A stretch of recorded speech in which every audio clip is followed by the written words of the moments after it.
agradecer su participación el día de hoy, ya que es aún un día sábado. Algunos están laborando y otros están en su día de descanso, pero agradecemos mucho su participación. El día de hoy lo que vamos a ver es el Sistema Administrativo de Recursos Humanos, pero el Sistema Administrativo de Recursos Humanos tiene 7 subsistemas y tiene 23 procesos. Nosotros el día de hoy solamente nos vamos a centrar en lo relacionado a la organización y diseño de perfiles de puestos y todo lo vinculado a la planificación, en donde está el cuadro de puestos, el cuadro para asignación de personal. No vamos a tocar los otros procesos del Sistema Administrativo de Recursos Humanos, únicamente esos 3 señalados. Y vamos a hablar un poco de los instrumentos de gestión, algunas generalidades de ellos, ya que en este caso se cuentan con cursos específicos para armar perfiles de puestos, para armar manual de clasificador de cargos y CAP provisional. Entonces, solamente vamos a hablar de manera general cuál es la utilidad de cada instrumento de gestión, más o menos una presentación general del instrumento de gestión. Entonces, empezamos. En este caso hay que distinguir los sistemas administrativos de los sistemas funcionales. Esa distinción está en la Ley Orgánica del Poder Ejecutivo. Entonces revisamos la Ley Orgánica del Poder Ejecutivo y en el marco del proceso de descentralización, de la Ley Bases de Descentralización, se emitieron 3 leyes orgánicas. La Ley Orgánica del Poder Ejecutivo, la Ley Orgánica del Gobiernos Regionales y la Ley Orgánica de Municipalidades. En la Ley Orgánica del Poder Ejecutivo se marca un poco cuál va a ser el rol del Ejecutivo en este proceso de descentralización. Entonces se generan 2 tipos de sistemas, los sistemas funcionales y los sistemas administrativos. ¿Qué se diferencia uno del otro? Los sistemas funcionales mayormente son los ministerios, que ejercen un nivel de rectoría. ¿Qué significa la rectoría? Que ellos dirigen dirigen primero, formulan, supervisan el tema de las políticas públicas. ¿Pero qué es una política pública? Una política pública es una respuesta que el Estado da ante un problema que nosotros como ciudadanos definimos como público. Hay toda una metodología por parte de ese plan para definir qué es un problema público. Pero en principio, básicamente, un problema público es una situación en donde el ciudadano siente un nivel de insatisfacción y como privados no lo pueden resolver. Es decir, no se pueden poner de acuerdo entre los vecinos, entre el distrito, si no requieren de la intervención de un tercero, que en este caso es el Estado. Por ejemplo, ¿qué problemas públicos tenemos? Puedo dar 3 ejemplos de problemas públicos, ¿no? La inseguridad ciudadana que todos vivimos es un problema público y por ello necesitamos la intervención del Estado a través del Ministerio, a través de la Policía Nacional, para poder resolver el problema de inseguridad ciudadana. Otro problema público, por ejemplo, es el bajo nivel de aprendizaje que tienen los estudiantes en el sector público. Entonces, el servicio educativo es un derecho que está en la Constitución y necesitamos que el Estado, digamos, ejerza un nivel de provisión de servicios. Eso necesita una política pública para reducir esa situación. Hay una brecha, ¿no? Porque el privado no podría proveer todos los servicios educativos, entonces el Estado interviene generando ese servicio. Otro problema público que podemos tener, por ejemplo, es el tema de la anemia. La anemia es un problema que el Estado tiene que intervenir, ya que cuando hace las mediciones de salud, ven que a través de las familias no se puede superar ese problema. Entonces genera programas, proyectos contra este problema que es súper importante para la salud de los niños y las niñas. Es así como, digamos, se vinculan los sistemas funcionales. Los sistemas funcionales parten de la idea de que hay un problema público y necesita una capacidad de respuesta. Y esa capacidad de respuesta está a cargo de un ente rector, que en este caso, como había indicado, son los ministerios, usualmente, los rectores de sistemas funcionales. Pero ¿qué hay de los sistemas administrativos? Para yo gestionar estas respuestas ante el problema público, todo tipo de respuestas, programas de seguridad ciudadana, patrullajes, políticas de respuesta y todo lo demás, para este problema público necesito a alguien que gestione los recursos públicos. Los recursos públicos todos sabemos son escasos, sobre todo el tema de lo económico. Entonces, ¿quién gestiona los recursos públicos? ¿O cómo podemos gestionar los recursos públicos? Ahí ingresan los sistemas administrativos del Estado.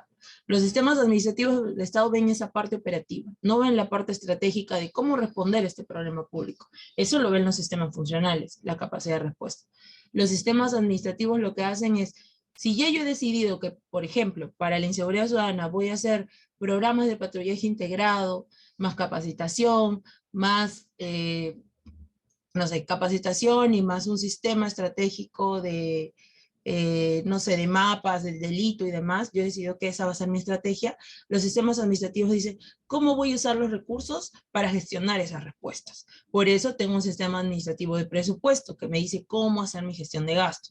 Tengo un sistema administrativo de abastecimiento, porque si yo necesito un patrullaje, tengo que comprar las patrullas. Entonces necesito hacer contrataciones del Estado. Tengo un sistema de abastecimiento. Quiero saber cómo eso se articula con otros niveles de gobierno, cómo todos podemos trabajar. Tenemos un sistema de planeamiento estratégico. Luego, hay algunos proyectos que determinan una necesidad de inversión. Tengo el sistema multianual, el famoso y conocido InviarteP. Puedo empezar a intervenir, hacer programas y proyectos. Y el más importante de todos, ya que el Estado es un concepto, digamos, eh, es un concepto en general, no podemos definir qué es el Estado, son las personas que realizan estas acciones. Entonces, como necesitamos regular a estas personas que van a representar al Estado, que tienen una característica distinta al sector privado, porque, por ejemplo, en el sector privado no evaluamos si existen conflictos de intereses, el sector privado no produce necesariamente, no en todos los casos, bienes, hay bienes, por ejemplo, que son bienes públicos, que solamente los produce el Estado, no los produce el privado. Entonces, dadas sus características, necesitamos a alguien que regule a las personas, que nos diga cómo gestionar mejor estas personas, para que tengan un mejor rendimiento, para que estén correctamente capacitadas, para poder seleccionarlas de una mejor forma. Y es ahí que nace Servir. Servir es el rector del Sistema Administrativo de Gestión de Recursos Humanos. Es importante señalar que a nivel nacional nosotros tuvimos alrededor de casi 30 años sin ente rector del Sistema Administrativo de Recursos Humanos. Con la desactivación del INAT en el año 92, no volvimos a tener un ente rector hasta el año 2008, que se crea Servir a través del decreto legislativo 1023. Entonces, es mucho tiempo en donde las funciones de recursos humanos se vieron contenidas en las funciones de las áreas de planeamiento y presupuesto, que tienen otros procesos adicionales como la modernización de la gestión pública, la organización, la innovación, los procesos, y se sobrecargaba también viendo el tema del sistema administrativo de recursos humanos. Entonces, cuando nace Servir en el 2008, se empieza a implementar ese sistema, luego se complementa con 3 normas importantes. Primero, bueno, obviamente el decreto legislativo 1023, un reglamento, luego en el 2013 nace la ley del servicio civil, la ley 30057, en el 2014 se reglamenta esta ley con el decreto supremo 040-2014 PCM, y también nacen 2 reglamentos importantes. Uno es el reglamento especial para gobiernos locales más pequeños, que es el 041-2014, y el reglamento de compensaciones, que nace también en este marco normativo. Todo ese marco normativo complementa un poco cómo se gestiona el sistema. ¿Ha sufrido cambios? Sí, ha sufrido cambios. Cambios importantes como el decreto legislativo 1450, que le quita a Servir la competencia de compensaciones y pasan al Ministerio de Economía y Finanzas, ingresa un nuevo miembro a constituir este sistema administrativo, y algunos cambios respecto al sistema. Luego también Servir poco a poco, progresivamente ha empezado a regular a través de directivas todo su proceso. Es importante señalar que este sistema administrativo tiene una característica importante, es de implementación progresiva. ¿Qué significa? Que cuando yo veo el sistema administrativo no significa que todos los procesos voy a empezar a implementarlos de una. Hay procesos que ya cuentan con directivas, que están colgadas en Servir y que son de obligatorio cumplimiento a las entidades de los 3 niveles de gobierno. Pero hay procesos que aún todavía requieren de algún nivel de regulación por parte de Servir en su calidad de ente rector. Por ejemplo, hay un proceso de progresión de la carrera. No tenemos directivas para regular la progresión de la carrera. Hay lineamientos generales en el reglamento, pero no hay ninguna directiva, digamos, que regule cómo va a generarse la progresión de la carrera. Y así hay algunos puntos adicionales que todavía no han sido reglamentados o regulados. Pero, digamos, los centrales sí han sido regulados. Ahora vamos a hablar un poco de la organización de los instrumentos de gestión. Como dije, los instrumentos de gestión son parte de este sistema administrativo, no son todo el sistema. Hablamos de algunos procesos que están vinculados al respecto. Ahora, cuando hablemos de instrumentos de gestión, no vamos a hablar solamente de Servir. Servir regula el sistema administrativo de recursos humanos. Como había indicado, los sistemas administrativos regulan toda la parte administrativa para gestionar una entidad. Entonces, en la organización de los sistemas administrativos, tenemos que vincular necesariamente 3 entes rectores: a la Secretaría de Gestión Pública de la PCM, Servir, y el Ministerio de Economía y Finanzas a través de la Dirección General Fiscal de Recursos Humanos, que si bien esa dirección no es un ente rector, a partir de la aprobación de la 1450 se encarga de la gestión de las compensaciones. Entonces, por eso es importante, digamos, esta dirección dentro del Ministerio de Economía y Finanzas. ¿Cómo se organizan los instrumentos de gestión? Es importante señalar que en el sistema administrativo de recursos humanos, los instrumentos de gestión tienen un orden de prelación. Uno es insumo del otro. Yo no puedo realizar necesariamente uno si no cuento con otro. Esa es la característica de este sistema. Distinto, por ejemplo, es el sistema de modernización, en donde yo puedo elaborar los instrumentos de gestión teniendo ya mi ROF, que el ROF es la madre de todos los instrumentos. Yo puedo realizar los instrumentos, por ejemplo, TUPA, TUSNE, MAPRO, de forma indistinta. No hay una obligación legal de que yo realice uno antes del otro.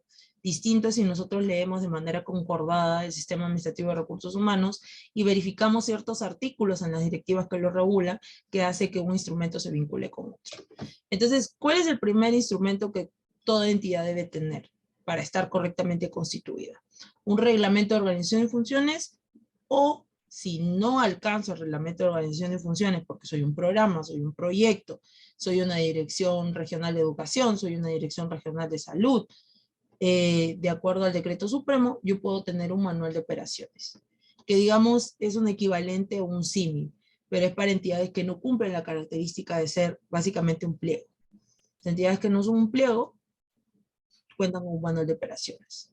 Entonces, ¿cómo se regula ese instrumento? Tiene un decreto supremo, el 054-2018 PCM, y sus modificatorias. Tiene diversas modificatorias, así que yo lo que les recomiendo es buscarlo en el SPIG, para que puedan descargarlo, la versión, digamos, última de este decreto, porque tiene diversas modificatorias. ¿Qué me da el ROF? El ROF lo que me da es cómo yo estoy distribuido, cuál es mi estructura orgánica, cómo estoy distribuido en mi alta dirección, qué órganos son de alta dirección, qué órganos son de apoyo, qué órganos son de asesoramiento y qué órganos tengo en la línea. Es decir, que ejercen funciones sustantivas. Usualmente los órganos de línea son los que atienden directamente a mi cliente, Si mi cliente es el ciudadano, atiende al ciudadano. Si soy un ente rector, por ejemplo, como Servir, mis líneas atienden a mi cliente, que son las entidades públicas. Entonces defino quién es mi cliente y con ello mapeo quiénes van a ser mis órganos de línea. Los de asesoramiento y apoyo ya están regulados, porque básicamente son los sistemas administrativos. Y la alta dirección tiene que haber estado regulada en alguna ley. Usualmente la Ley Orgánica de Gobiernos Regionales dicen quién es la alta dirección, que está constituida por el Consejo Regional, por la Gobernación Regional y por una Gerencia General Regional. En las municipalidades es el Consejo Municipal, la Alcaldía y la Gerencia Municipal. Ellos son la alta dirección. Entonces ya están distribuidos. Lo mismo en los ministerios. Los ministerios, digamos que la alta dirección está constituida por los ministerios, los viceministerios, y también cuentan con una Secretaría General, que hace las veces en símil como un gerente municipal, como un gerente general regional. Entonces, esa es un poco la organización. Cuando yo ya tengo la organización claramente, es decir, cuántas cajitas tengo y cuál es la función de cada cajita, funciones obviamente que están determinadas por ley o por algún lineamiento, no son funciones que van a nacer en un mundo de las ideas, son funciones que tienen que tener un principio de legalidad. Cuando yo tengo claro cómo está mi organización, luego tengo que decir qué tipo de cargos necesita mi organización. ¿Qué cargos necesita esta organización para su funcionamiento? Entonces, ¿cuáles son los cargos? Aquí es importante separar un poco los conceptos. ¿Qué es un cargo? ¿Qué es un puesto? ¿Qué es una posición? Un cargo es un conjunto de funciones. Por ejemplo, si hablamos de un cargo que todos pueden usar, el jefe de oficina, o el subgerente, o el gerente, son cargos estructurales. Cuando yo hablo de puestos, ya hablo de la precisión o una función más específica. Entonces, este cargo estructural de gerente puede tener múltiples puestos, como gerente de administración, gerente de planeamiento, gerente de desarrollo económico, gerente de desarrollo social. Todos esos son puestos que yo lo voy a regular en un perfil y le voy a poner funciones más específicas. Y luego tengo lo que son posiciones. Las posiciones son la cantidad de personas. Por ejemplo, si yo como cargo tengo, vamos a suponer, especialista, así genérico, cargo estructural. Luego me he dado cuenta que tengo un especialista en recursos humanos, uno en planeamiento y uno en abastecimiento. Las posiciones es cuántos tengo de cada uno. Tengo 2 especialistas en recursos humanos, 3 en planeamiento, 1 en abastecimiento. Esas son las posiciones, son la cantidad de personas. Esto es súper importante porque ayuda a distinguir un poco qué regula cada instrumento de gestión. O sea, hay que manejar también las definiciones. En el manual de clasificador de cargos, entendiendo un poco la diferencia de acuerdo al ejemplo que les he puesto, lo que se regula son cargos, no son puestos, son cargos. Entonces se regulan los cargos y se establece dos datos súper importantes. Primero, cómo están clasificados. Y para eso van a usar la ley marco del empleo público. Y luego, cuáles son sus requisitos mínimos. Ahora vamos a ver más o menos cómo ha estructurado Servir. Es importante señalar que el manual de clasificador de cargos hasta antes del año pasado, 2021, nunca tuvo una reglamentación de cómo elaborarse. Había un manual completo, el INAP en su momento, que es el antecesor del Servir, lo que generó es un gran manual de clasificador de cargos y las entidades utilizaban ese manual, pero no elaboraban uno propio. Cuando se hacía el CAP provisional, las entidades usualmente usaban ese. Luego, cuando se migró al CAP provisional, empezaron a generar sus propios manuales. Pero los manuales no tenían una obligatoriedad. Servir, desde que sacó su primera directiva, lo único que pidió como requisito es que el clasificador de cargos dijera cuál era el cargo y cuál era su clasificación. Esos eran los 2 datos obligatorios por ley. Pero ahora ya Servir desde el año pasado ya maneja una estructura nueva. Te dice, así debes estructurar tu manual. Ese es mi formato. Pero antes de eso, cada entidad ponía un dato distinto que el otro. Usualmente alguna entidad ponía código, otra no, pero como no había una directiva general que regulara ese documento, las entidades, digamos, en ese momento podían plantear distinciones siempre y cuando no perdieran de vista estos 2 datos importantes. Hay algunas entidades que, por ejemplo, no hacían su propio clasificador, seguían usando el del INAP. Eso también era válido porque podían, digamos, tenían los datos necesarios, pero eso ya dependía de cada entidad. Este documento recién se empezó a regular desde noviembre del año pasado por Servir mediante esta directiva, la 006-2021. Luego que yo ya sé qué cargos tengo, necesito saber cómo se administran estos cargos. O sea, ¿cuántos tengo? Ya sé que tengo un órgano que se llama, vamos a suponer, gerencia de recursos humanos. Sé que tengo un cargo estructural, por ejemplo, de gerente, sé que tengo un cargo estructural de especialista y sé que tengo un cargo estructural de asistente. ¿Ya? Vamos a suponer que tengo 3 cargos. En el CAP provisional, lo que yo voy a decir es, voy a jalar esa información de mi clasificador de cargos, es decir, yo tengo un gerente, un especialista, un apoyo, ya sé que por ley marco, un gerente puede ser empleado de confianza, puede ser directivo superior, puede ser directivo superior de libre asignación y promoción. Ahora vamos a ver qué significa cada uno, pero en general eso podría ser. Luego, el especialista tiene su clasificación, especialista, y el de apoyo tiene una clasificación de apoyo, un apoyo administrativo, hay de apoyo. Todo eso ya está clasificado en la ley marco. Lo que yo voy a decir en el CAP provisional es cuántos tengo. Primero, tengo un gerente, pero ¿cuál es la situación de este gerente? ¿Está ocupado? ¿Está previsto? ¿Cuál es su situación? Voy a administrar mis cargos, voy a saber cuántos tengo, si están en situación de ocupado y previsto. Cabe señalar que la situación de ocupado es únicamente si hay un contrato o una resolución de nombramiento. Incluye este documento de gestión a los 276, 728 y carrera especial. No incluye a los CAS. Eso es muy importante señalar. No incluye a los CAS. Mi CAP provisional no debe incluir a los CAS. Solo 276, 728 y carrera especial si mi entidad tiene carrera especial. Las carreras especiales están distinguidas en la Ley de Servicio Civil. Ustedes pueden revisar el primer artículo de la disposición complementaria final. Indica cuáles son las carreras especiales del Estado. O sea, en la misma ley se precisa cuáles son. Esos son los que puedo incluir. Pero de manera excepcional también podría incluir a los CAS Confianza. Pero recordemos que los CAS Confianza tienen una ley especial que indica que de manera excepcional los cargos directivos o de confianza pueden coberturarse a través de CAS. Eso es lo que indica la ley. Entonces ellos, si está ocupado, yo lo podría considerar como ocupado. No son los únicos. De ahí mis CAS, por ejemplo, vamos a suponer que en esta entidad que yo dije tengo una secretaria que es CAS.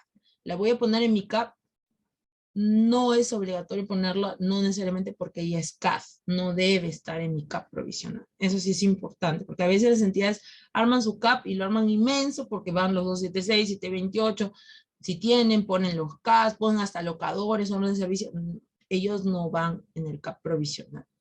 Entonces, ese dato nos regula el tema del CAP provisional, y también otro dato importante es el tema de cuántas confianzas voy a tener en mi entidad, donde yo veo en qué instrumento veo qué cargos voy a lanzar a concurso y qué cargos van a ser por designación de la confianza en el CAP provisional. El CAP dice que ese dato es importante. Este cargo va a ser por designación, este cargo es por concurso. Entonces yo ya sé en qué casos únicamente por norma estoy habilitado. Más aún que la ley de idoneidad indica que el cargo debe estar determinado como confianza o como directivo superior de libre designación y remoción o directivo superior en el clasificador de cargos y en el CAP provisional para yo hacer la designación. En ambos instrumentos, no solo en uno. En ambos instrumentos yo tengo que tener ese dato para yo estar habilitado a hacer un proceso de designación.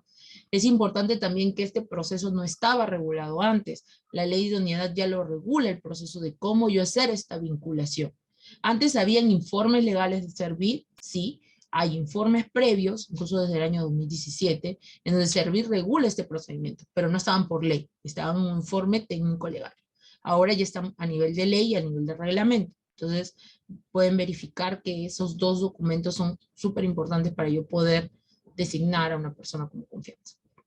Luego tenemos el presupuesto analítico de personal, que básicamente lo que hace es de mi CAP provisional, todos los cargos que yo tengo, dice cuál es el presupuesto que se requiere para estos cargos. O sea, de cierta manera nos dice, vamos a poner la secretaria, cuánto es su remuneración básica, cuánto es su reunificada, si tiene negociación colectiva, yo debo declarar la negociación colectiva, los laudos, todo, hasta llegar a su total ganado. Y así debo declarar por cada uno de mis cargos que estén en situación de ocupado, si es que está ocupado, porque hay un anexo 2 en donde yo voy a declarar con DNI, o si está previsto y presupuestado. Eso voy a colocar. Pero yo puedo incluir solo y únicamente los cargos que yo tenga en mi CAP provisional. Por eso, como ven en el cuadrito, hay una necesidad de dependencia de estos instrumentos. Los únicos cargos que están exceptuados a incluir en mi PAP, pero que no están en mi CAP, son los consejeros regionales y los consejeros locales. A pesar de que ellos no constituyen una plaza, porque las plazas son únicamente las que están en el CAP. Son cargos no plaza.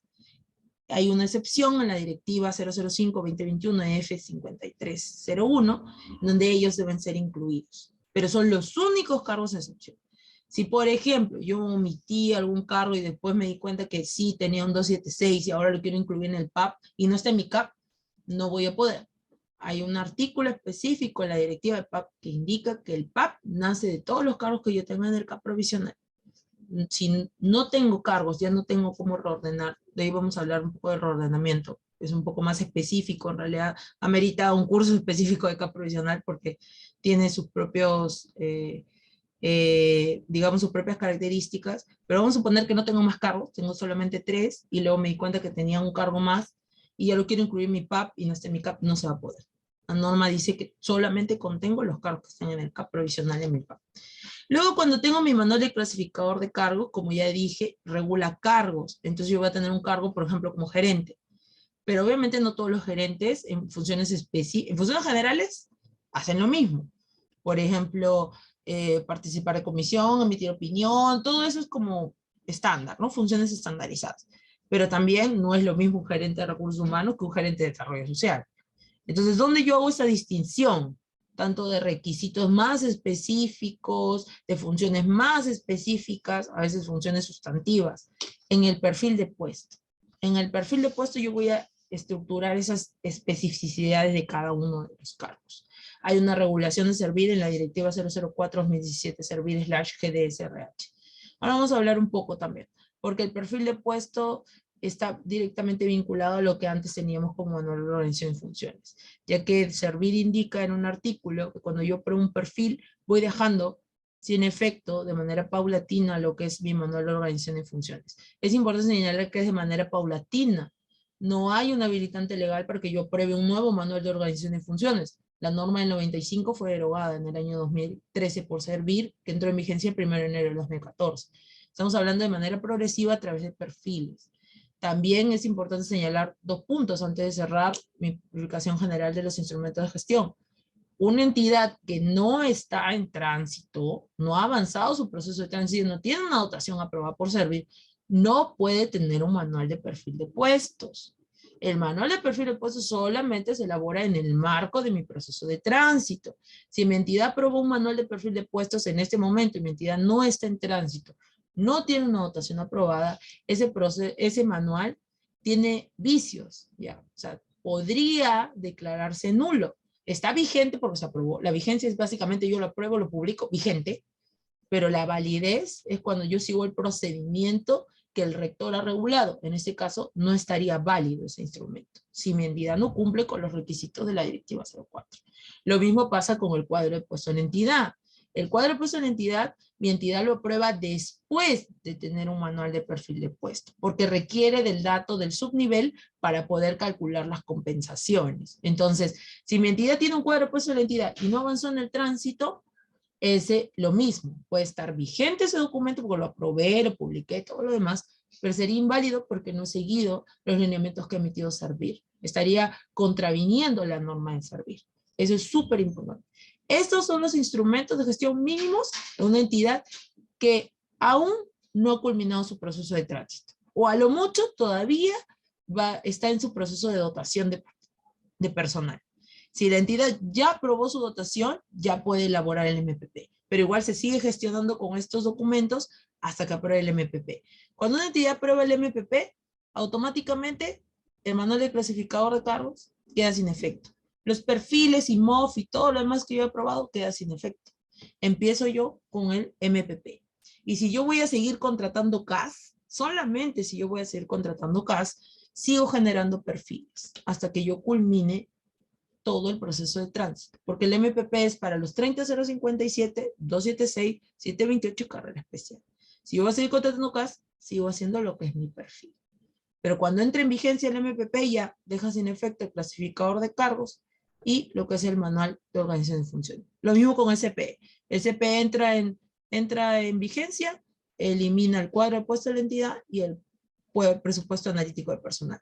Entonces mi entidad solamente cuando ya pasó el tránsito, por ejemplo SUNEDU, Servir, que ya terminaron su tránsito, ellos tienen su ROF, tienen su manual de perfil de puestos, tienen su cuadro de puesto en la entidad. Y bueno, si siguen lanzando CAS, porque no han culminado, el proceso es progresivo, elaborarán sus perfiles para lanzar sus concursos, ¿no? Pero esos son los instrumentos que tendrá una entidad que ya, digamos, culminó su proceso de tránsito. Es otro nivel de organización.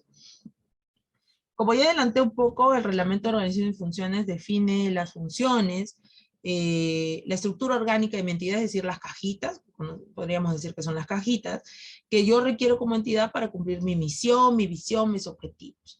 Es decir, si lo unimos con el proceso de planeamiento estratégico, en un ideal yo tendría que tener clarito cuál es mi plan estratégico institucional, cuáles son mis objetivos, cuál es la visión de mi entidad, a dónde la quiero llevar, y en base a esos objetivos, esos indicadores, ese planeamiento, yo tendría que plantear un reglamento de organización de funciones. Porque yo voy a decir, esta organización me va a ayudar a cumplir esta misión, visión, objetivos. Es importante señalar, lo más recomendable no es estar cambiando el ROF, porque como hemos visto, la importancia del ROF es que nos da la matriz para elaborar todos los instrumentos de gestión. El ROF tiene que ser bien pensado y tratar de no estarlo cambiando constantemente. El ROF, dada su importancia dentro de todos los sistemas, cuando yo modifico el ROF, impacto en toda mi organización. Una modificación de, por ejemplo, paso una función de aquí a aquí, supone, por ejemplo, pasar las personas, supone pasar los bienes, pasar los servicios, si hay servicios TUPA, por ejemplo, pasar los costeos, pasar todas las responsabilidades a un nuevo órgano. Lo mismo si yo fusiono, si yo creo nuevos, para crear uno nuevo, y yo, por ejemplo, tener ese gerente que sea empleado de confianza, yo tengo que crear, y no es que ya creo y automáticamente tengo la confianza. No, como ven, tengo que pasar por el MCC, tengo que crear un CAP provisional. O sea, los ROF, lo recomendable es no estarlos cambiando cada rato. Uno. Y lo segundo es siempre plantear su plan de implementación del ROF. Yo he visto entidades, porque bueno, yo hago consultorías a varias entidades, entonces he visto que a veces dicen, el ROF entra en vigencia al día siguiente de su publicación. Eso es imposible. Un ROF no puede entrar en vigencia al día siguiente de su publicación. Tiene que haber un plan de trabajo. El ROF entra en vigencia en 30 días, en 60 días, porque para yo implementarlo realmente, ese ROF nuevo necesita un manual de clasificador de cargos, necesita tener un CAP provisional, necesita que el área de abastecimiento verifique si hay contrataciones, si hay contratos, si hay convenios que trasladar, si hay bienes que trasladar, el área de recursos humanos, ver si hay necesidad de rotar personas, no rotar personas, si se requieren nuevas, hay que contratar, o sea, no es tan sencillo cuando uno implementa un ROF. Entonces, decir que va a entrar en vigencia al día siguiente de su publicación, eso es imposible, salvo porque hay dos tipos de cambios en el ROF. Uno que es estructural, el que es estructural es imposible. Salvo que sea una función, eso sí podría entrar al día siguiente de su publicación. Vamos a suponer, no sé, que yo tengo, más que todo con la línea, ¿no? Que yo trabajo en el área de gestión ambiental, vamos a suponer. Y ahora el Ministerio de Ambiente dice de que yo tengo que hacer un nuevo plan de desarrollo urbano ambiental, vamos a suponer, ¿ya? Yo puedo incluir esa función en una modificación de ROF si lo requiero, o sea, si el rector me dice, porque también usualmente en el ROF no es bueno incluir tareas, es mejor tener funciones grandes, macro, que diga elaborar, supervisar, elaborar, implementar, supervisar, proponer planes, programas, todo lo más genérico posible. Pero vamos a suponer que me dan una nueva, no, mejor, ese no sería un buen ejemplo, disculpe. Vamos a suponer que me han dado un nuevo servicio administrativo, ¿ya? Que les vamos a dar a los vecinos, algo así, una nueva licencia, ¿ya? Una nueva licencia de certificaciones. Ya, por ser un nuevo servicio, ese sí sería lo óptimo que se encuentre en el reglamento, porque de ahí yo voy a jalar para habilitar mi TUPA. Entonces ahí yo puedo modificar la función y puedo ver cómo es un nuevo servicio, plantear una organización lo más rápido posible. Pero nunca, incluso ahí, nunca al día siguiente de su publicación. Es lo que yo le puedo recomendar, la verdad, porque a veces los ROF entran en vigencia y luego las personas no se han contratado, no hay nadie, no hay bienes, no hay servicio, entonces al final creamos una oficina en la nada y no es lo óptimo. Luego tenemos el manual de operaciones. El manual de operaciones, digamos, jalando un poco la idea, es un símil al ROF, pero como les dije, es para ciertas entidades, ciertas entidades que no son pliegos presupuestales, los programas, los proyectos especiales, las direcciones regionales de educación y salud tienen una excepción en la ley, en una modificatoria, no es que en todos los casos se pueda. Luego tenemos, sí, ellos básicamente pueden tener un manual de operaciones, y bueno, hay que mirar la norma, a ver si a alguien más le han dado un habilitante para tener un manual de operaciones. Me parece que a los institutos y a las escuelas, los institutos y a las escuelas también tienen el habilitante de tener un manual de operaciones, pero hay que revisar todas las modificaciones. Pero básicamente, lo que no es pliego, puede contar con un manual de operaciones. El manual de operaciones, al igual, tiene una estructura, pero ya no es una estructura orgánica. De acuerdo a la norma, es una estructura funcional. Eso es lo que llamo, estructura funcional. Porque un programa y proyecto tiene un planteamiento de un horizonte temporal. O sea, un programa y proyecto se supone que es para atacar un problema muy específico, y yo digo, en 10 años lo voy a terminar, entonces creo el programa nacional, lo creo, lo establezco, 10 años dura y se termina. Por eso la diferencia de la estructura orgánica. La estructura orgánica es una entidad que a lo largo del tiempo se va a seguir manteniendo. Por eso un ministerio, por eso los organismos públicos, los descentralizados, los organismos públicos, los organismos ejecutores, los reguladores, las OCAs, los constitucionalmente autónomos, y todos los que están dentro del gran organigrama del Estado, ellos están básicamente habilitados a tener un ROF. Los demás, ellos tienen que tener su manual de operaciones. También hay una nueva, bueno, no tan nueva, pero una modificatoria que indica que los órganos desconcentrados especiales pueden tener un manual de operaciones. Entonces, eso hay que revisar un poco la norma. Luego tenemos el manual clasificador de cargos, que un poco ya me adelanté, pero básicamente describe de manera ordenada todos los cargos de la entidad, establece su denominación, su clasificación, sus funciones, sus requisitos. Ahora vamos a ver un poco el formato de servir. eh, y establece una jerarquización de estos cargos por grupos ocupacionales. Esos grupos están definidos en la Ley Marco del Empleo Público. Entonces, yo veo la Ley Marco del Empleo Público, artículo 4, y ahí verifico cuál va a ser la estructuración de mis cargos. Ahora, es importante señalar que si el cargo es nombrado, vamos a suponer que hubo un error en el nombramiento, un error en el marco de la lectura de la ley marco, que es un asistente, pero mi resolución dice que es asistente administrativo, pero está con clasificación de especialista, pero ya tiene una resolución de nombramiento. Todo. Sí, usted me puede decir, oye, pero eso contraviene la ley marco, ¿qué hago? En el clasificador de cargos yo tengo que poner tal cual las resoluciones de mi nombramiento. Así mis resoluciones hayan nacido con errores, digamos, un error de clasificación, de no clasificarlo de forma correcta. Si la persona ha sido nombrada así, debo mantener tanto su denominación como su clasificación. Por eso en algunos manuales van a encontrar que dice asistente de proyectos. Ahí me pueden decir, señorita, pero usted no me dijo que yo solamente pongo los cargos estructurales. O sea, ¿por qué hay una entidad que tiene asistente técnico, asistente de proyectos, asistente de contabilidad, auxiliar contable? ¿Por qué? ¿En qué nació esa clasificación o a qué se debe? Puede deberse a que hay nombramientos que han puesto esas denominaciones específicas. Si hay nombramiento, yo tengo que jalar los datos del nombramiento.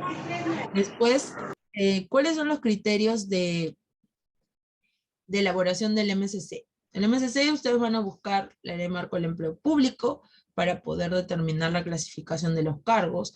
Deben considerar ahora, esa es una nueva disposición y eso lo vamos a ver en el curso específico de perfiles. Vamos a adentrarnos un poco en la ley 31.419 y su reglamento. Luego tienen que respetar, como ya me adelanté, la denominación de los cargos ocupados en el del CAP provisional de los 76, 728 carrera especial, así el nombramiento no haya hecho de manera correcta. Debe contener todos los cargos estructurales estructurados de acuerdo a los tipos de órganos que tenga. Por ejemplo, en los ministerios, yo tengo oficina general, oficina, y tengo direcciones, dirección general y dirección. Esa es la denominación para ministerios. Entonces, en mi MSC yo voy a tener cargo de jefe de oficina general, jefe de oficina, director general y director. No es lo mismo a las municipalidades. Si vamos a las municipalidades de acuerdo al decreto supremo deben tener en la parte de asesoramiento y apoyo, deben tener oficina general, oficina, y en la parte de abajo de la línea son gerencias y subgerencias, de acuerdo al decreto 054. Entonces, en mi MSC, ¿qué voy a tener? Jefe de oficina, jefe de oficina general, jefe de oficina, gerente y subgerente. Esos cargos, por ejemplo, de gerente y subgerente no debería tenerlo en un ministerio, porque el decreto dice que ese cargo no es para ese nivel de gobierno. Entonces, por eso es importante revisar mi ROF, qué cargos tengo yo específicos, ¿no? Por ejemplo, como había ya adelantado, los ministerios tienen secretarios generales, las municipalidades tienen gerentes municipales. Entonces, en el clasificador veremos que ellos tienen el cargo de secretario general y ellos van a tener el cargo de gerente municipal, que es un funcionario público. En ambos casos son funcionarios públicos. Entonces, eso es importante, conocer mi estructura para poder ver cómo voy a distribuir, digamos, los cargos. Básicamente los que lideran los órganos. Porque lo que es especialista de apoyo van a ser de acuerdo a mis resoluciones que yo tenga, las resoluciones que yo pueda tener de nombrados, y evaluar si es que tengo algún cargo que yo quiera posicionar como previsto o alguna sentencia judicial que tengo que incluir esa denominación de la sentencia, ¿no? Ese es otro ya un trabajo más específico, que eso sí amerita ya explicarles con las resoluciones, modelos, un curso mucho más detallado, no me va a dar el tiempo de explicar, la verdad, cómo se elabora todo en MSC. Este es el formato, esa es la clasificación del cargo. Acá tenemos que poner qué clasificación tiene, las siglas del cargo, que pueden ser FP, ES, empleado de confianza, directivo superior, ejecutivo, especialista, el nombre del cargo, por ejemplo, alcalde, ¿no? También es sugerible utilizar lenguaje exclusivo, alcalde, alcaldesa, gerente, gerenta. ¿no? Entonces todo lo inclusivo que podamos utilizar. Las funciones del cargo, como dije, estas funciones son genéricas, estandarizadas, porque el cargo va a abarcar un grupo de puestos. Yo no puedo poner funciones muy específicas, no funciones generales, genéricas.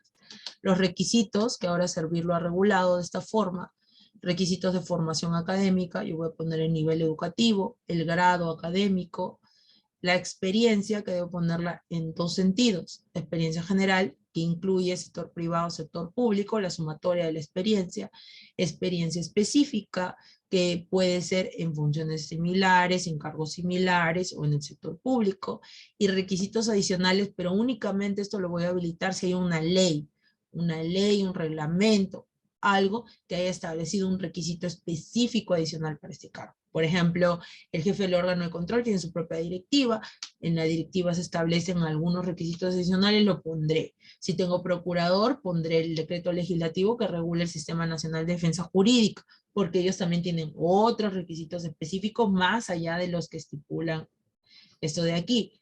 Lo mismo será con el secretario PAT. Si, por ejemplo, mi secretario PAT es 276 y voy a cargarlo en mi CAP provisional, también él tiene requisitos adicionales específicos en la directiva de servir. Los auxiliares coactivos, los ejecutores coactivos, ellos tienen su propia norma, tienen requisitos específicos. Entonces, voy a colocar. Pero eso siempre y cuando mi cargo esté regulado por alguna norma. Ahora, por ejemplo, que vemos todos los funcionarios públicos y los estudios superiores están en la ley de idoneidad, ahí pondré la ley de idoneidad, porque habrán requisitos específicos adicionales a los que yo estoy colocando aquí. Entonces, todo lo que haya acorde a ley, lo voy a colocar en requisitos adicionales.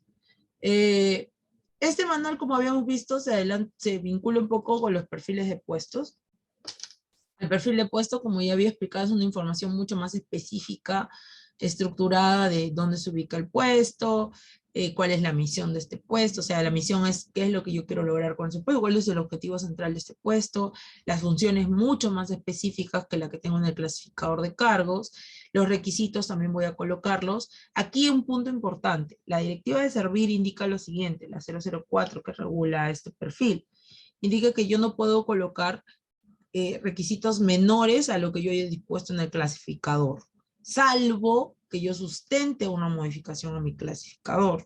Entonces, ¿qué pasa? Si yo en mi clasificador puse 4 años de experiencia general para gerentes, cuando yo haga el perfil del gerente de administración y finanzas, no le puedo poner 3 años. Tiene que ser o equiparo a 4 años o lo subo a 5, 6, 7. Este es un ejemplo que estoy poniendo porque es importante señalar que los gerentes están regulados en la ley de idoneidad. Entonces tengo que mirar la ley de idoneidad, analizar la ley de idoneidad de su reglamento. Pero es un ejemplo así para que puedan ver que yo no puedo poner menos. Lo mismo con la experiencia específica. Si yo en el clasificador puse 2 años, no puedo poner cuando arme el perfil, o sea, no puedo poner menos. Tienen que ser de 2 hacia arriba. Esa es la otra función del clasificador. El clasificador establece los estándares mínimos para cada cargo. Yo no puedo poner menos. Si voy a poner menos, dice susténtalo, la directiva 004 dice susténtalo y modificas el clasificador. Pero no apruebas el perfil así, está, no, susténtalo y esto va a meritar que modifiques el clasificador. Porque el clasificador es el que te da el mínimo. Hay un artículo, me parece que es el 23, de la directiva que indica esto. Las exigencias, y que hay algunas exigencias específicas para el perfil, todo lo voy a colocar en el perfil. Como ya había adelantado, es importante señalar que el perfil y el MPP son diferentes. El perfil yo lo elaboro cuando todavía no he logrado transitar en mi proceso de tránsito. Es un instrumento individual. Como ya había dicho, no es un compilado, no es un nuevo manual de organización de funciones, es importante. El manual, su norma se derogó en el 1 de enero de 2014. No es un manual, es un perfil, es un instrumento. En el curso que vamos a ver, ya lo vamos a ver de manera específica, la metodología, cómo yo lleno, qué datos debo poner, de dónde nace, todo mucho más específico. Se aplican los regímenes especiales distintos al 30057. ¿Qué significa? Que yo puedo regular CAS 276, 728 con un perfil. Pero si este 276 ya está regulado en mi MOF, yo con la aprobación de mi perfil dejo sin efecto. Eso le dice el artículo 21 de la directiva de servicio. Toma como insumos el ROF, porque ya como hemos visto, el ROF, el MSC, perfiles, tiene que tomar como insumo los instrumentos que yo ya tengo aprobados como entidad. Y ello, ¿no? También va a aplicar, obviamente, entidades que estén exentas de transitar a la ley de servicios cívicos, que son poquitos, pero esos también van a incorporar. En este caso, es la misma directiva para los dos, es la directiva 004-2017, pero esta directiva se complementa con una guía, y la guía tiene 2 anexos. En este caso, para los perfiles, vamos a ver el anexo 1 de la directiva. Para el MPP será el anexo 2. Y ya un poco explicado. Esto ya más a detalle lo vamos a ver en un curso porque es bastante específico. Pero ¿cuál es la relevancia del perfil? ¿Qué me ayuda a tener un perfil? O sea, ¿por qué es importante el perfil? El perfil se enlaza con casi todos los procesos de gestión de recursos humanos. Porque en el perfil yo digo cuáles son las funciones de mi servidor, cuál es el objetivo, lo puedo enlazar con evaluación de desempeño. En la evaluación yo tengo que determinar metas, compromisos asociados al puesto. También obviamente asociados a mi plan operativo institucional, a mi plan estratégico. Pero tengo que determinar sus metas y compromisos de cuál es su competencia. Yo no le puedo decir, por ejemplo, no podría evaluar a un especialista en abastecimiento con metas vinculadas a recursos humanos. Entonces esa distinción yo la hago con el perfil, porque yo sé, esta persona ve este tema, entonces yo le puedo cargar estas metas. Luego también me ayuda en su momento este perfil cuando jalan información de los 276 y 728 para el MPP, me va a ayudar en algún momento a tener unos estándares para poder elaborar mi cuadro de puestos de la entidad. Me ayuda a la selección de personal, que eso es lo más importante, porque con el perfil yo hago una verificación curricular, que es una de las mínimas evaluaciones en todas las carreras. Para yo contratar un 276, un 728, un CAS, un 30057, o uno de carrera especial, inclusive. En todos los procesos de personal siempre hay la selección. ¿Y de dónde nace esa selección? Del perfil. El perfil me dice qué es lo que yo necesito, entonces en la selección, en la evaluación curricular sobre todo, yo verifico esta persona, sabe, cumple con el requisito, tiene 5 años de experiencia, 4 específicas, 3, pero no solamente para eso. La selección de personal usualmente se complementa con evaluaciones de competencia o con evaluaciones de entrevista. Entonces, yo con las funciones puedo saber qué cosa requiero preguntarle a esta persona. Por ejemplo, voy a contratar, no sé, a alguien que sepa instrumento de gestión. ¿Ya? Yo veo mi perfil, dice, persona que conozca instrumento de gestión. Ok. Entonces, lo que estamos viendo hoy día, yo le puedo preguntar.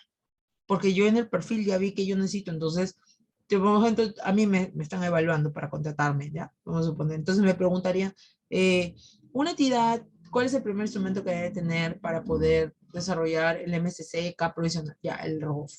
Y yo podría explicar un poco en mi entrevista, el ROF, o podría explicar un poco mi experiencia. ¿Usted tiene experiencia haciendo instrumentos de gestión? ¿Cuál es su experiencia? ¿Cómo así?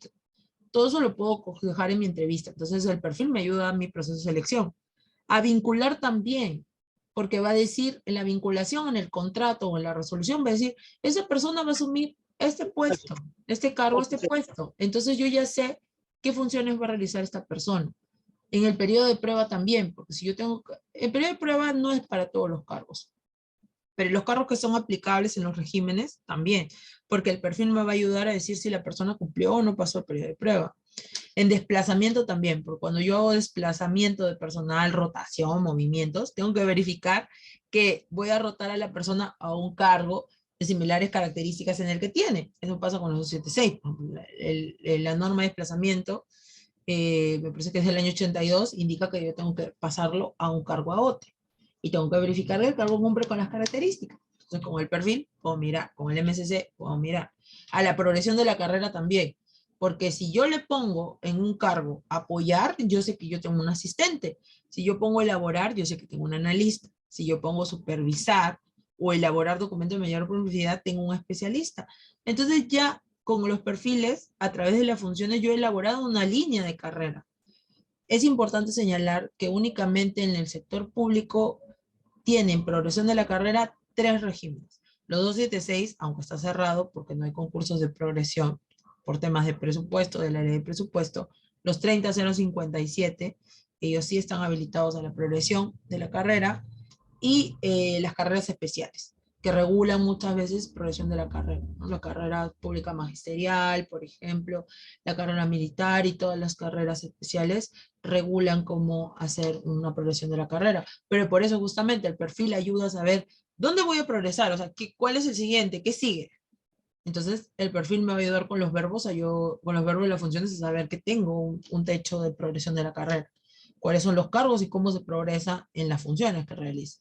En la capacitación también, porque el perfil me va a definir qué es lo que esta persona necesita para manejarse. Entonces, qué necesita para capacitarse. Y obviamente la inducción de personal.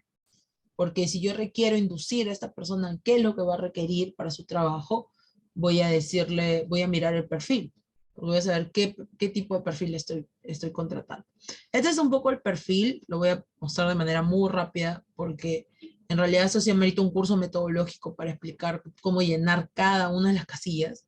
No es, ahorita no me va a dar el tiempo de explicar cada uno, pero este es el formato de perfil de servir. En el perfil uno puede colocar el órgano, la unidad orgánica, el puesto, nombre de puesto, la dependencia jerárquica, funcional, qué puestos están a cargo, el requisito de la experiencia, las funciones, bueno, acá me faltó el tema de las funciones, pero también vamos a colocar el tema de las funciones. Las funciones tienen una metodología aprobada por servir. Yo no puedo poner cualquier función. Tengo que aprender a redactar una función, a cuantificar la función, porque Servir dice que hay que cuantificarla en un formato que se llama el set por con. Entonces, todo ello para yo poder elaborar correctamente mi perfil. Y dada la importancia, como hemos visto, de cómo se vincula con otros procesos del sistema administrativo de gestión de recursos humanos, aquí incluso me falta uno, que es súper importante. Yo con el perfil puedo probar, mejor dicho, puedo establecer como secretario técnico si existe falta o no existe falta. O sea, lo primero que te piden es el ROF y el perfil. Para yo ameritar, o bueno, el secretario en este caso, sugerir que se inicie el PAT o no se inicie el PAT. Pero yo tengo que saber si está de verdad, ha incumplido sus funciones de servidor o no ha incumplido. Entonces, ¿dónde me voy? Al perfil. Entonces, el perfil se vincula casi con todos los procesos de recursos humanos. Por eso su importancia y su relevancia. Pero como dije, tiene toda una metodología de trabajo que hay que especificar, ¿no? Y algunas preguntas y demás. Luego un poco del CAP provisional, ya adelanté un poco qué es el CAP provisional. Este también nosotros hemos dictado un curso de CAP provisional y MSC hace un tiempo, entonces el CAP provisional también amerita, digamos, una precisión un poco más exacta, pero en generalidades vamos a hablar de que este se regula por la Directiva 06, la de Marco del Empleo Público. Ahora, acá la directiva, acá sí hay un error, disculpen, lo voy a corregir antes de entregar el PPT, es el Decreto Supremo 053-2022 PCM, que regula el cálculo del 5%, ahora ya no es al 10 de noviembre del 16, es al 15 de febrero del 2022. Los supuestos para elaborar el CAP provisional. En el curso nosotros explicamos cada supuesto, cómo puede crear metodológicamente y demás. Pero estos son los supuestos para elaborar un CAP provisional. Básicamente modifico mi ROF, explicamos un poco las excepciones de las carreras especiales, cumplimiento de sentencia, cómo yo incluyo un cumplimiento de sentencia judicial, y mi primer CAP provisional o medida correctiva. La medida correctiva se habilita cuando una entidad ha aprobado su CAP provisional sin contar con la opinión favorable de Servir. Desde agosto del 2014 es obligatoria la opinión favorable de Servir antes de yo pasar a aprobación de mi CAP provisional. Y es obligatorio para los 3 niveles de gobierno. Entonces, si por ahí yo tengo un CAP del 2015 y no tiene opinión favorable de Servir, ese CAP carece de validez. Lo mismo que hablamos del MPP, del CPE, ¿no? Puede ser vigente porque yo lo aprobé, lo publiqué, pero tiene un tema de presunción de nulidad. ¿Y cómo hago mi medida correctiva? A través del supuesto 4. No lo derogo automáticamente. Me voy a Servir y digo, quiero hacer una medida correctiva. Y Servir me va a decir, habilita el supuesto 4. Y empezamos a trabajar su CAP provisional. Estos son los formatos del CAP provisional. El formato 1, en donde hacemos un desarrollo un poco del ROF. Este es el formato más importante del CAP. Aquí, como les decía, se dice cuánto está ocupado, cuánto está previsto, cuáles son confianza, cuáles no son confianza, cuáles son contratados, sujetos a modalidad, de dónde proviene el cargo. Esto amerita una explicación un poco más profunda. Este es un cuadro cuantitativo del CAP provisional y el formato 6 en donde yo digo quiénes son mis empleados de confianza. Como le dije, nosotros tenemos cursos de CAP provisional y MSC porque el MSC y el CAP provisional ameritan una explicación metodológica de cómo elaborarlos. Ahorita no tengo el tiempo para explicar todo el instrumento de gestión, cómo se llenan todas las casillas. El presupuesto analítico de personal, que es el otro instrumento, como dije, lo que hace es sistematizar el presupuesto de las plazas. Únicamente las no plazas serán las que, como les dije, tienen los consejeros locales y los consejeros regionales, porque ellos, la norma pide que se incluyan en el PAP, pero ellos no son plaza, porque ellos no están en el CAP provisional. Ese es otro punto. Retomamos un poco el tema de las definiciones, ¿ya? Como habíamos dicho, el cargo es un conjunto de funciones. Habíamos puesto ejemplo gerente. Gerente es un cargo. Luego, este gerente tiene puestos, gerente de administración, administración de finanzas, gerente de desarrollo social, desarrollo económico, desarrollo urbano, no sé. Ellos son puestos. Posiciones en la cantidad. ¿Cuántos tengo? En el caso de gerente, obviamente siempre voy a tener uno. Esa es la posiciones. Y luego hablamos de plazas. ¿Qué son las plazas? La plaza es cuando ya está en el PAP. Cuando está en el PAP, yo puedo hablar de plazas. Cuando está en el PAP, yo hablo de plazas. Esto voy a poner un asterisco, porque esto es para una entidad administrativa mínima, o sea, un ministerio, una municipalidad, un gobierno regional. En los regímenes especiales hay, digamos, algunas excepciones.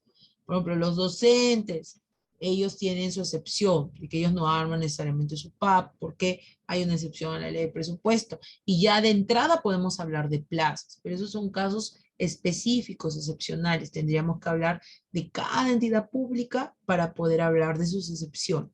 Pero una entidad administrativa mínima, que es lo que yo estoy dictando esta charla, o sea, pensando en que trabajan en algún ministerio, un gobierno regional, un gobierno local, que son lo mínimo, o organismos, eh, en estos casos, una plaza es cuando el cargo, ya yo dije que tiene presupuesto, sea porque está ocupado, sea porque está previsto, ahí se convierte en plaza. Entonces, esos términos hay que conocerlos para yo poder estructurar de forma correcta mis instrumentos de gestión. En el caso del PAP tenemos varios formatos, ¿ya? Pero este es el, digamos, el central. Hay un formato, el formato 1, A1, que es este de acá, el formato A2, en donde yo declaro con DNI cada uno de mis ocupados, el formato B, en donde yo declaro la base normativa de cada uno de mis conceptos remunerativos, el formato C, en donde yo hago un balance de cuánto me cuesta en el anual cada uno de los cargos y lo puedo hacer por tipo, es decir, cuándo me cuestan los funcionarios, cuándo me cuestan los funcionarios, los directivos, los especialistas, por tipo, y hago, digamos, un balance de caja, digamos, en el formato C. Esos son los formatos del PAP. Este es el formato más importante del PAP. Acá yo declaro, como ven, aquí dice número de CAP, por eso les decía, solo los cargos que estén en mi CAP, yo voy a generar mi PAP. El tipo de registro, si está registrado en algún punto, el código de la IRS, el código de mi unidad ejecutora, el estado, si está ocupado, si está previsto, su régimen laboral, 27728, carrera especial, su grupo ocupacional, ese dato lo saco de mi CAP provisional. Si es funcionario, directivo, lo saco de mi CAP. El cargo del CAP, cómo se llama en el CAP, su clasificación en el CAP, el cargo en el AIRS, las municipalidades no tienen AIRS, pero los demás sí colocarán su cargo estructural en el AIRS, su cargo estructural también según la unidad ejecutora, la jornada laboral, y empezamos con los ingresos. Los ingresos deben ser súper detallados. Como dije, el más largo que he tenido que sustentar en algún momento cuando he hecho PAP es en de un 276, porque el 276 tiene su básica, su reunificada, sus laudos, sus convenios, todos debo sustentar, todo, hasta llegar al último centavo, de verdad, no exagero, hasta el último centavo en la sumatoria en donde yo pueda sustentar que ese es el monto que se le está pagando al personal, ¿no? Otro punto importante señalar, en el PAP van 276, 728 carga especial. CAS no van, así sean CAS confianza, no van.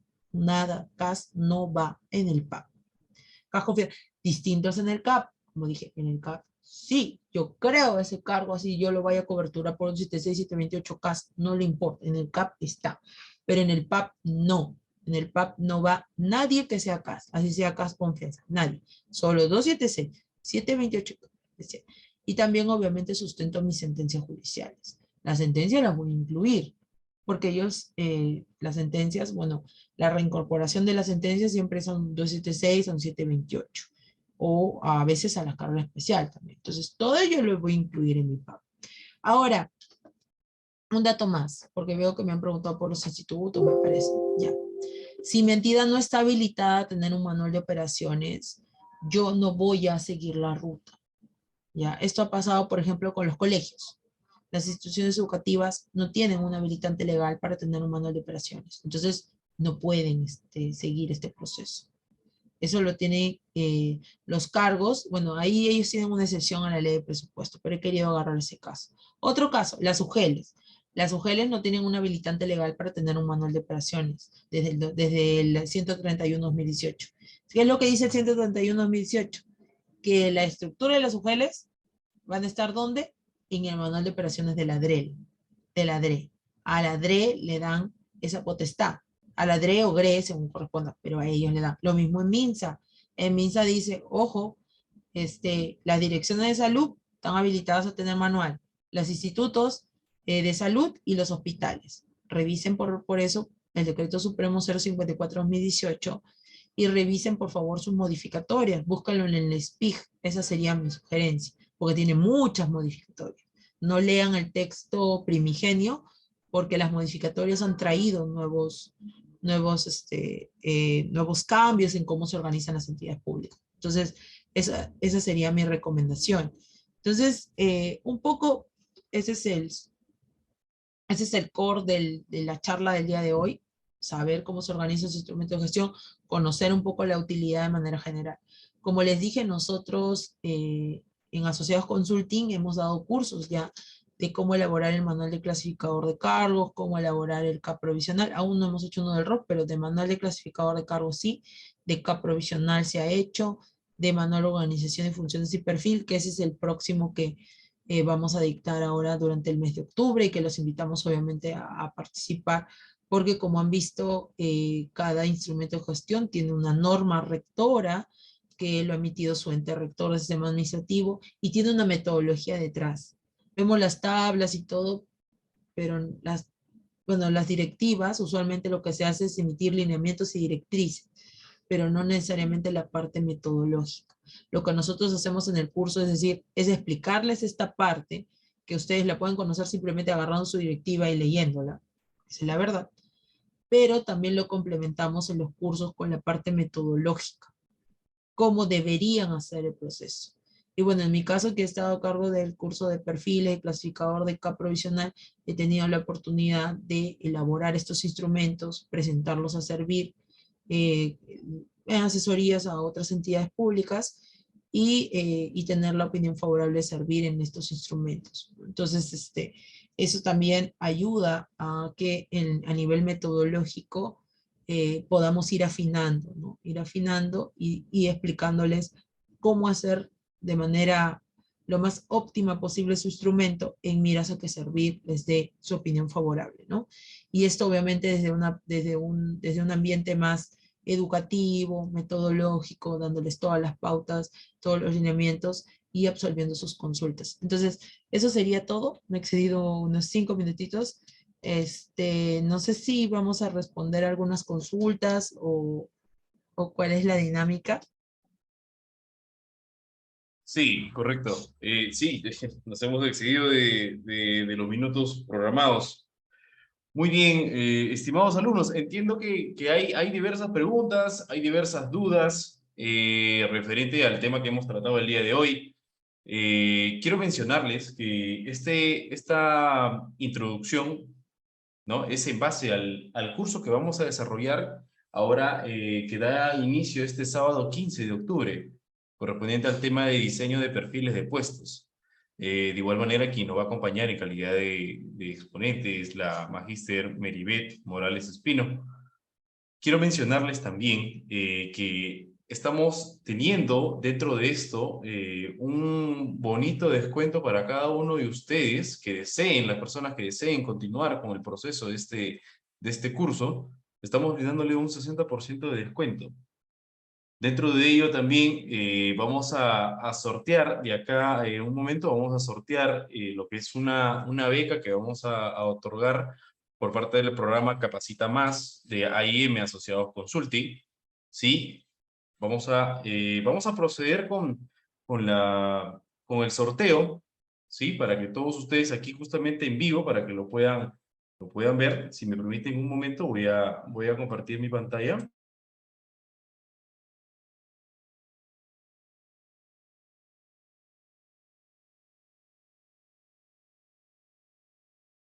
Muy bien, no sé si logran ver mi pantalla, me pudieron responder a través del chat, ¿sí? ¿Se puede ver la pantalla? Excelente. Miren, toda la lista que tengo aquí son de las personas que se han registrado a través del formulario que se ha estado proporcionando el área encargada de brindar el formulario, la información y todo lo correspondiente al tema que vamos a desarrollar, que viene a ser diseño de perfiles de puestos. ¿Correcto? Vamos a iniciar con este sorteo. Vuelvo a mostrar los nombres, ¿sí? Son los nombres que se han registrado en el formulario que se les ha compartido a cada uno de ustedes. Muy bien, empezamos con el sorteo.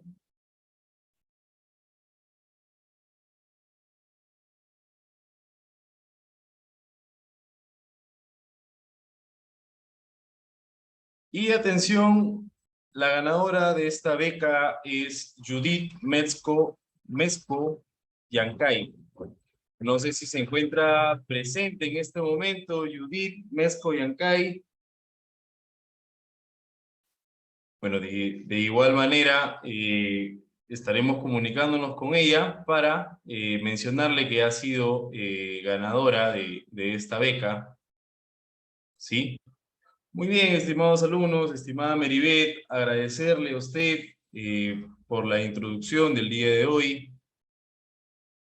Y a su vez también a ustedes, estimados alumnos, por darse el tiempo de estar presentes. Este es un tema muy importante y esperando también que se estén llevando muy buenos conocimientos y se van a continuar llevando excelentes conocimientos para aquellos que deseen continuar con el proceso a este curso que va a dar por inicio este sábado 15 de octubre, correspondiente al tema de diseño de perfiles de puestos.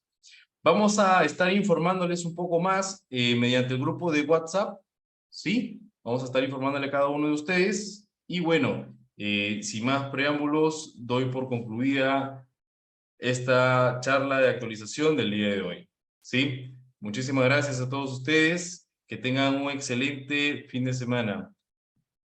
Muchísimas gracias, estimada Maribel. Nos vemos, hasta luego.